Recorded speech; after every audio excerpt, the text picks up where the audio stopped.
करीमा आफ्नो भनाइ राख्नुहोस्।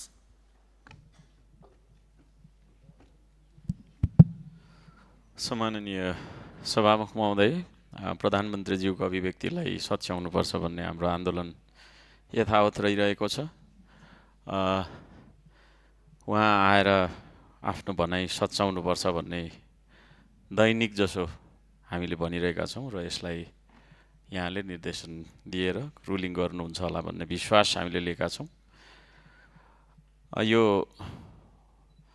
लोकतन्त्र र अराजकतामा के फरक छ भन्ने बारे हामीले बुझ्नुपर्छ जस्तो लाग्छ।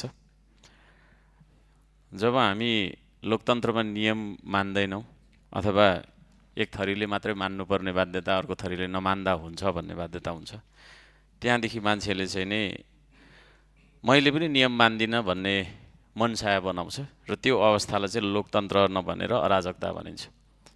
मलाई लाग्छ यो सदन पनि बिस्तारै बिस्तारै अराजकतातर्फ उन्मुख हुँदैछ, जानी नजानी भन्ने मैले चाहिँ महसुस गरेको छु।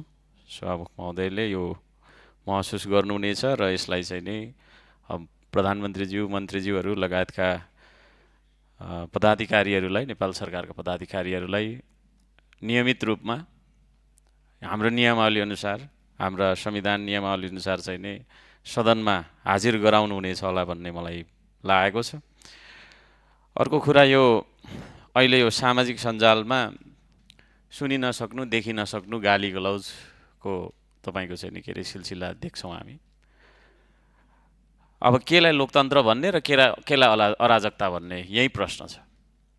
प्रधानमन्त्रीज्यूलाई, देशकै सम्माननीय प्रधानमन्त्रीज्यूलाई एकजना व्यक्तिले गाली गर्नुभएछ, उहाँलाई पक्राउ पनि परेर चाहिँ नि कति दिन हिरासतमा राखेर छुटेको रहेछ। फेरि उहाँलाई चाहिँ नि फेरि पुनः पक्राउ गरेर पूर्वपक्षमा पठाइयो भन्ने सुनिएको छ।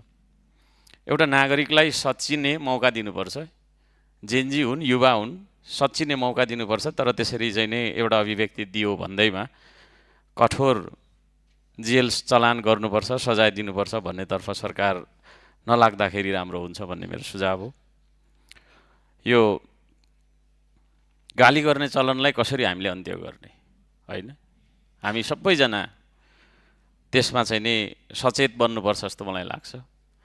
प्रधानमन्त्री, मन्त्रीहरूले गाली गर्दाखेरि पक्राउ परिहाल्ने, सांसदहरूलाई गाली गर्दा चाहिँ पक्राउ पर्ने कि नपर्ने भन्ने प्रश्न पनि छ। मलाई पनि दुईजना व्यक्तिले चाहिँ ज्यानै मार्ने, तेरो घरै जलाइदिन्छु भन्नेसम्मको अभिव्यक्ति दिनुभयो।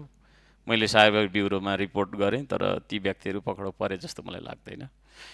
कि आफ्ना समर्थकले चाहिँ जे भन्दा पनि हुन्छ भन्ने छुट त्यस्तो हो भने फेरि त्यो अराजकताले चाहिँ नि अझै धेरै अर्कै मोड लिन सक्छ। त्यसतर्फ पनि तपाईँको चाहिँ नि हामी सबै दलका, सरकार पक्ष, प्रतिपक्ष सबै दलका मानिसहरू सचेत हुनुपर्छ भन्ने म सल्लाह दिन चाहन्छु। अर्को विषय, यो दृष्टिविहीन व्यक्तिहरूले चाहिँ आन्दोलन गरिराख्नु भएको छ। उहाँहरूको माग के हो भन्दाखेरि हामीलाई भत्ता दिनुपर्छ, हामी बसी बसी खान्छौँ भन्ने होइन रहेछ। मलाई एउटा ज्ञापन पत्र पनि बुझाउनु भएको थियो। उहाँहरूको माग चाहिँ के छ भने हामीले सकेको काम, जस्तै फोन रिसिभ गर्ने कामदेखि लिएर बसेर गर्ने कामहरू हामी गर्न सक्छौँ। सरकारले हामीलाई त्यसतर्फ रोजगारी दिउन् भन्ने खालको चाहिँ उहाँहरूको माग छ। यदि त्यो दिन सकेन भने उहाँहरू सडक पेटीमा गीत गाएर गुजारा गर्दै हुनुहुँदो रहेछ। त्यहाँ गीत गाउनु हुँदैन भन्ने सरकारले महसुस गरेको रहेछ। हुन त अब अहिलेको सरकारले सबै कुरो होइन चिटिकै परेको होस् भन्ने चाहना छ, तर सबैको जीवन चिटिकै परेको हुँदैन। हामी आफू जस्तो अरूलाई सम्झनु हुँदैन। कि त उहाँहरूलाई त्यसरी नै सडक पेटीमा गीत गाएर गुजारा गर्ने इन्भाइरोन्मेन्ट बनाइदिनु पर्यो।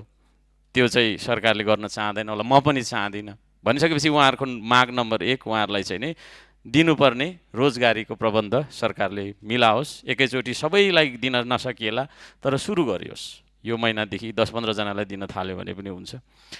अर्को मैले ध्यान आकर्षण गर्न चाहेको कुरा चाहिँ यो सुर्खेत भन्ने जिल्लामा अस्ति म चाहिँ नि जाने मौका पाएँ। त्यहाँ चाहिँ जिल्ला प्रशासन कार्यालयमा बुद्धको मूर्तिलाई चाहिँ चेनले बाँधेर राखिएको रहेछ। त्यो किन बाँधिएको हो, होइन? गृहमन्त्रीज्यू लगायत सम्बन्धित निकायले खोज अनुसन्धान गरेर त्यो मूर्तिलाई बाँधेर राख्नुपर्ने कारण मान्छेलाई बाँधेको होइन, थुनेको त देखेको थिएँ। मूर्तिलाई, भगवान बुद्धको मूर्तिलाई थुनेर राखेको रहेछ। यो विषयमा पनि सरकार गम्भीर हुनुपर्छ। र अन्त्यमा हाम्रा सरकारी योजनाहरू थुप्रै यात्रा गरिरहन्छु म, अब घुमिरहने मान्छे, जतै पनि हेऱ्यो कामदारले मात्रै काम गरिराखेको हुन्छ, ठेकेदार पनि छैन, सरकारी इन्जिनियर कोही छ भने पनि छैन है। अनि काम अत्यन्तै कमसल भइराखेको छ। त्यसले गर्दाखेरि म सदन मार्फत नेपाल सरकारलाई ध्यानाकर्षण गर्न चाहन्छु, जनताले खाइ नखाइ तिरेको कर त्यसरी दुरुपयोग हुनु हुँदैन। साइटमा अनिवार्य सरकारी कर्मचारी होइन, सब इन्जिनियर, ओभरसियर, इन्जिनियर को छ के छ त्यो उपस्थित हुनैपर्छ र निर्माण व्यवसायको तर्फबाट पनि रिप्रेजेन्टेटिभ साइटमा हुनुपर्छ। होइन भने त्यो कामदारलाई मात्रै हामीले चाहिँ तपाईँको के हो कता हो भनेर सोधेर केही पनि प्राप्त हुँदैन, जानकारी पनि, स्तरीय काम पनि हुँदैन। यी कुराहरू राख्न चाहन्छु। धन्यवाद।